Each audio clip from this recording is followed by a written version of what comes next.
Bishnoi, welcome to my channel. तो आज का जो टॉपिक है दैट इज लाइसोसोम, और लाइसोसोम के बारे में आपको पता है it is also called suicidal bag. Suicidal bag का मतलब होता है कि वो अगर जिस सेल में प्रेजेंट होता है और उस सेल के ऑर्गेनेल्स या वो सेल खुद मिसबिहेव करे या उसकी फंक्शनिंग में प्रॉब्लम आ जाए, तो ये लाइसोसोम क्या करता है, पूरे सेल को डाइजेस्टिव जूस सिक्रीट करके किल कर देता है। इसीलिए हम इसको सुसाइडल बैग कहते हैं। Lysosome was discovered by Christian de Duve in the liver cells. It is present in all eukaryotic cells except the mature mammalian RBC, जिसके अंदर एंडोप्लाज्मिक रेटिकुलम भी एब्सेंट होता है। ठीक है, so it is mature mammalian RBC जिसमें absent होगा lysosome.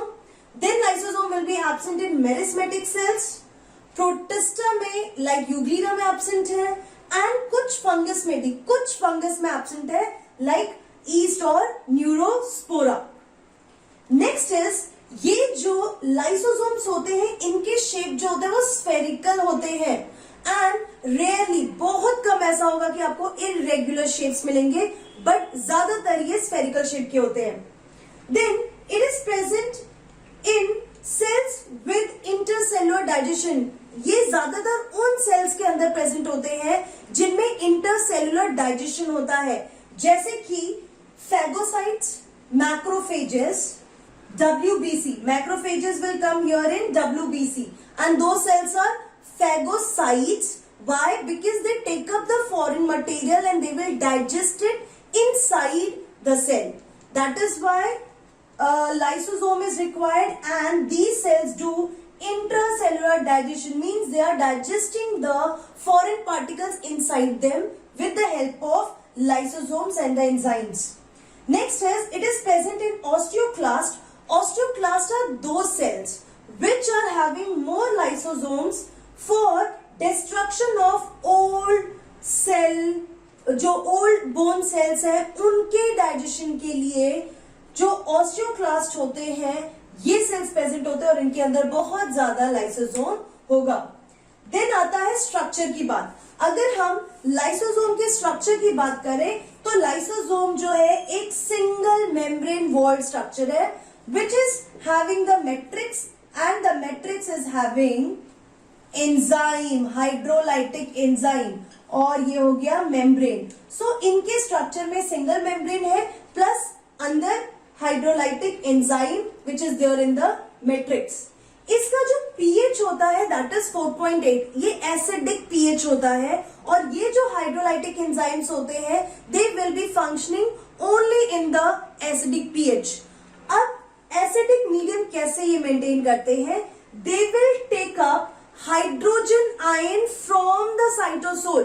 Cytosol में से ये हाइड्रोजन आयन को विड्रॉ कर लेंगे, they will take inside themselves and they will maintain their acidic medium by themselves. ये रहा सेल, ये रहा लाइसोसोम। लाइसोसोम जो है हाइड्रोजन लेता है, इससे साइटोसोल का भी जो पीएच है वो मेंटेन रहता है। देन हैविंग हाइड्रोलाइटिक एंजाइम, तो ये मैं आपको पहले भी बता चुकी हूं कि लाइसोसोम के अंदर हाइड्रोलाइटिक एंजाइम्स होते हैं। हाइड्रोलाइटिक एंजाइम वाटर की प्रेजेंस में लार्जर मॉलिक्यूल्स को छोटे छोटे मॉलिक्यूल्स में डिवाइड करेंगे। Now these lysosomes are formed by Golgi apparatus. Golgi apparatus में से बड होके ये लाइसोसोम्स बनते हैं, और लाइसोसोम के अंदर ये जो हाइड्रोलाइटिक एंजाइम है that is formed by endoplasmic reticulum, modified by the Golgi apparatus and secreted. Simple है, एंडोप्लाज्मिक रेटिकुलम ने बना के उसे सिक्रीट करके गोल्गी अपैरेटस को भेज दिया। गोल्गी अपैरेटस उसको पैक करता है लाइसोसोम के अंदर, और फिर लाइसोसोम को अपने स्ट्रक्चर्स में से पिंच ऑफ करता है।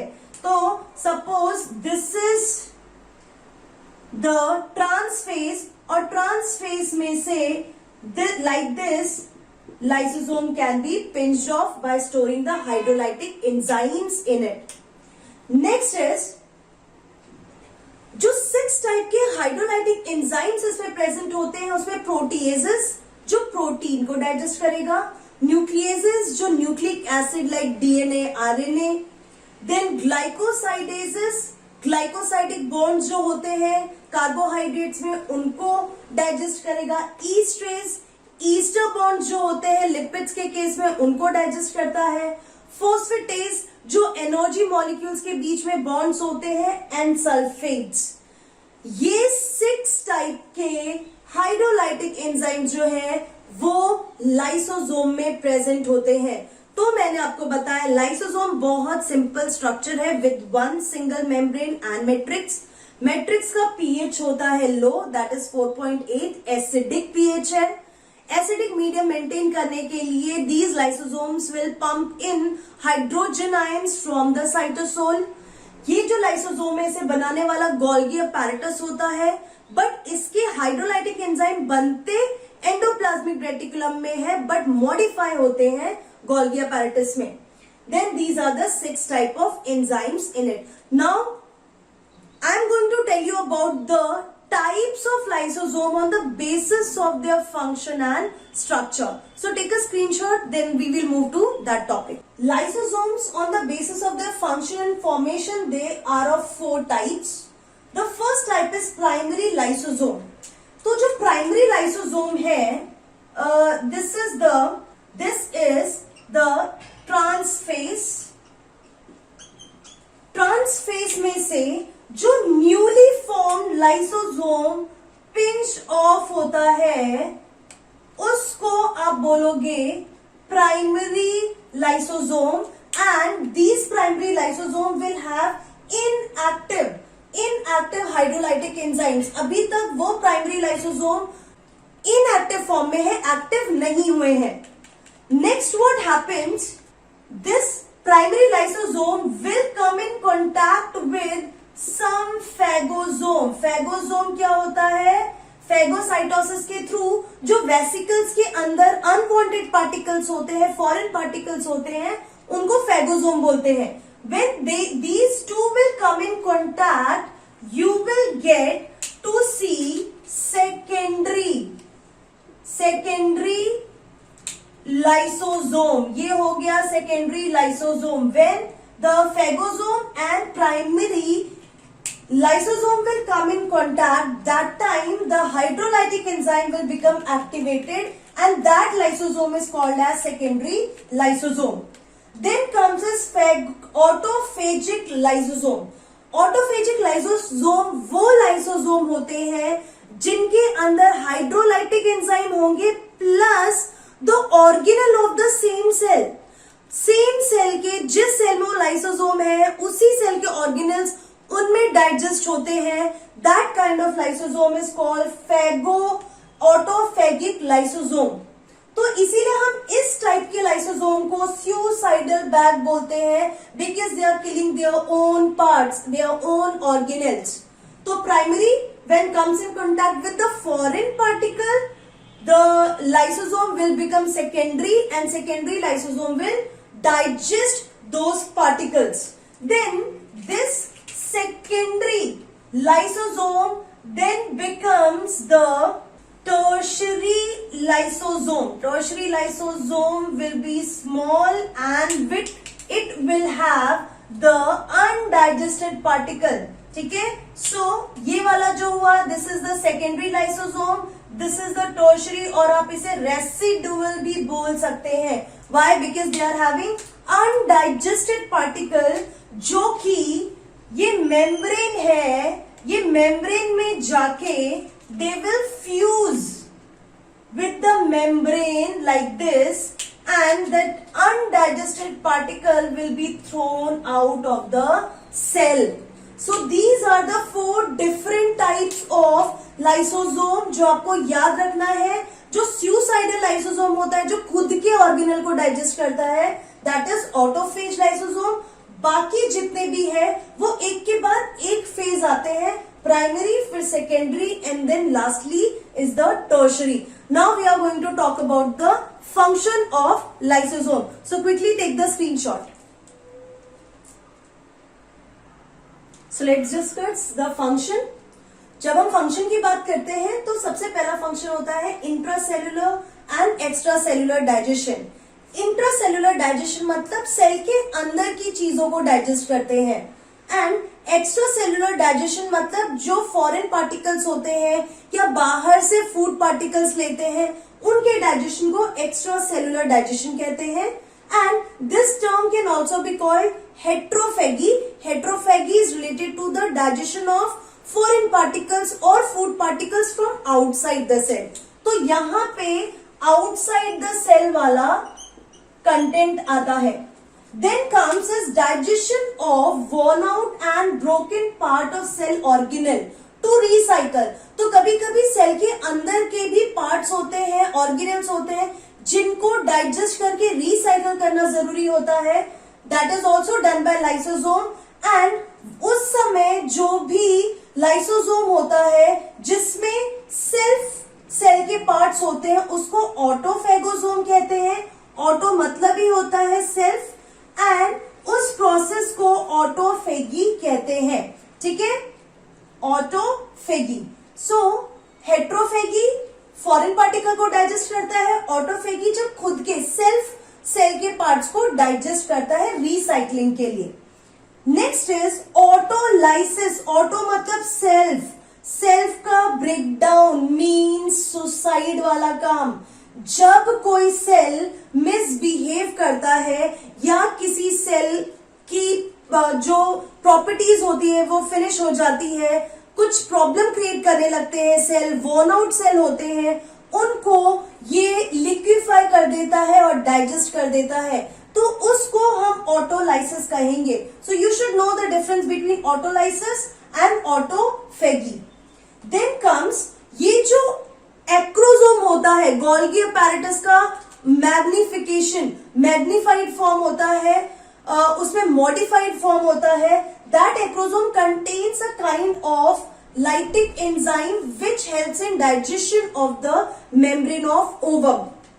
देन इवन जो ये जो लाइसोसोम होते हैं ना, वो कभी कभी क्रोमोसोम्स को भी ब्रेक डाउन करते हैं, and that can even cause cancer in the body. तो ये प्रॉब्लम भी हो सकती है। And on the safer side अगर हम दूसरी प्रॉपर्टी की बात करें तो ये क्या करता है, कार्सिनोजेन को डाइजेस्ट कर देता है, जिसकी वजह से कैंसर नहीं होता। तो कैंसर हो सकता है अगर इसने क्रोमोसोम को अफेक्ट किया, और अगर इसने कार्सिनोजेन को अफेक्ट किया तो कैंसर नहीं होगा। So these are some properties of lysosome. Now lysosome के अलग अलग प्राइमरी, सेकेंडरी, ये सब स्ट्रक्चर होता है, इसीलिए हम इसको पॉलीमॉर्फिक कहते हैं। Now I will tell you the mechanism, किस तरीके से लाइसोसोम में होता है। Suppose this is a cell, and cell के बाहर फूड पार्टिकल है, and this is the primary lysosome. मैं फटाफट सारे सेल्स ड्रॉ कर लेती हूं। Now what is happening, primary है ये, प्राइमरी अभी भी रहेगा, तो फूड पार्टिकल आया, फूड पार्टिकल जो है वो वेसिकल्स के through it will enter into this cell. Fine. अब ये जो प्राइमरी लाइसोसोम है, दिस विल कन्वर्ट इनटू, अब यहां पे क्या होगा, आपको फूड पार्टिकल भी दिख रहा है और यहां पे आपको लाइसोसोम भी दिख रहा है। Now this lysosome is called secondary lysosome. Why? When primary lysosome comes in contact of food or phagosome, इसको मैंने बोला phagosome, तो बनता है secondary lysosome। अब secondary lysosome ने क्या किया, फूड को कर दिया डाइजेस्ट। डाइजेस्ट करने के बाद जो डाइजेस्टेड फूड है उसको उसने भेज दिया इस तरीके से, डिफ्यूजन के through the digested particles have moved into the cytoplasm. Now this lysosome is the tertiary और residual, and this residual will go and fuse with the membrane,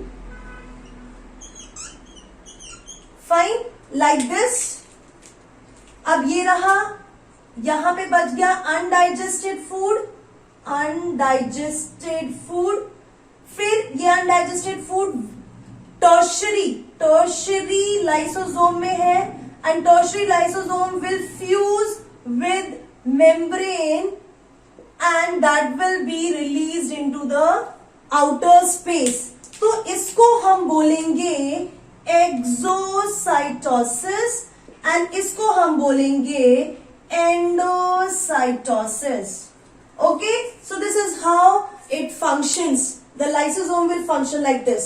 So this is a very important topic. Go through each and everything very carefully, make a note, and this note will be helpful for NEET too. So see you in my next video with another organelle, vacuole we will be discussing. Till then, take care and be safe.